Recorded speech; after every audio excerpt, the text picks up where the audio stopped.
Pontosan tudom azt, hogy az milyen, hogy egy ember úton van, fogalma sincs arról, hogy hova megy, fogalma sincs arról, hogy mikor érkezik hová, fogalma sincs arról, hogy mi fog vele történni.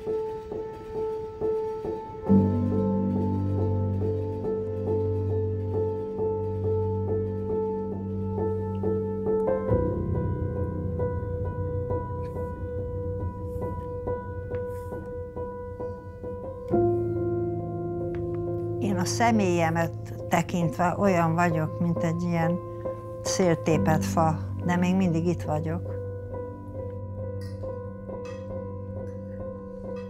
De én ezt az egész folyamatot úgy élem meg, hogy az emberiség elveszt valamit.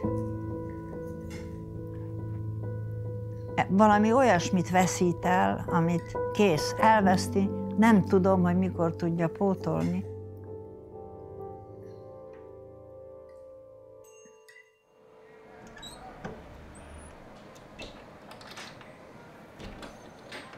Nekem Magyarország a hazám. Az én identitásomban én magyar vagyok.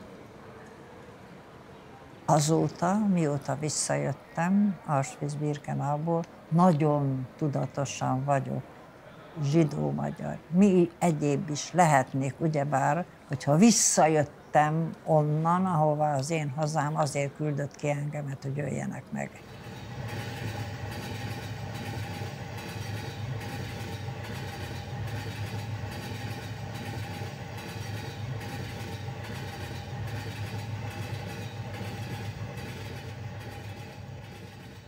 Remélem, hogy jó egészségben találják soraim, ugye, hogy magyarul is mondjuk, és azt mondjuk, van esély arra, hogy még egyszer üdvözölhessük az iskolánkban.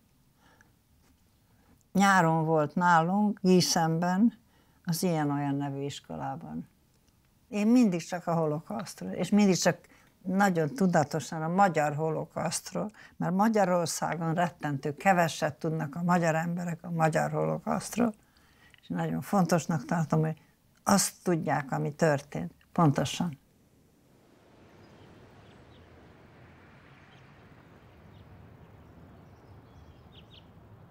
Számozott traumáim vannak. Az a 3 nap, amíg onnan, ahol vagonba raktak, eljutott Auschwitz-Birkenauig. Ez egy olyan traumasorozat, amitől nem lehet szabadulni. 437 000 magyar zsidót vittek Auschwitz-Birkenauba, ebből minden 3-ból 2 embert azonnal gázba vittek.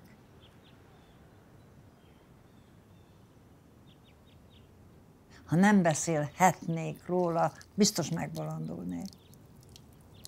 Igyekszem elmondani úgy, hogy pontosan a fiataloknak menjen a kedve attól, hogy és hogy ismerjék fel azt, hogy milyen helyzetben élnek, és ismerjék fel azt, hogy ők a veszélyeztetettek.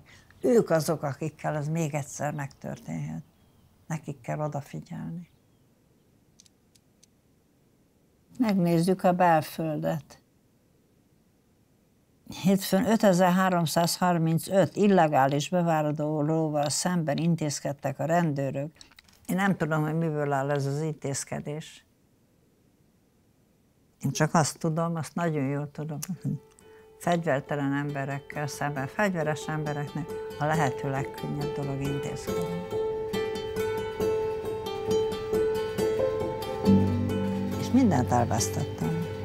Az apámat, az anyámat, a húgomat, a közvetlen elsőfokú unokatestvérteim, 1 vagy 2 kivételével, mindent.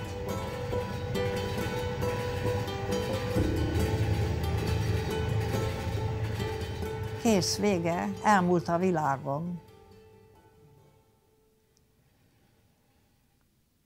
És jóformán egyedül maradtam itt, ebből a sok mindenkiből, aki körülöttem volt, aki dédelgetett, aki szeretett, aki...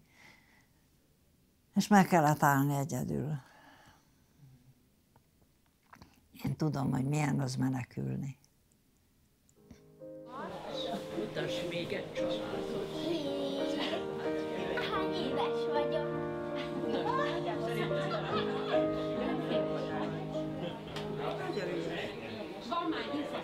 ide milyen A gyuszó nagyon ügyes. Gyuszókám.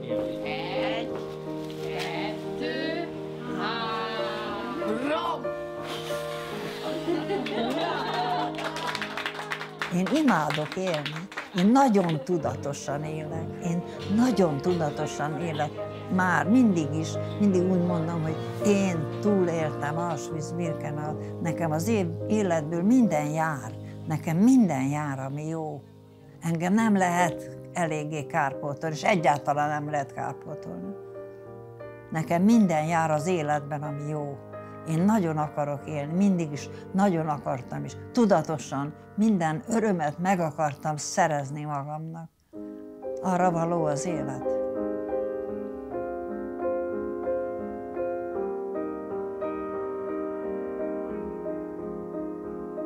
Mi mit tudunk csinálni? Az egyedi emberrel, azzal, aki most úton van, onnan valahová, aminek beláthatatlan, nincs vége. Nem tudja, mi lesz vele, ki lesz belőle.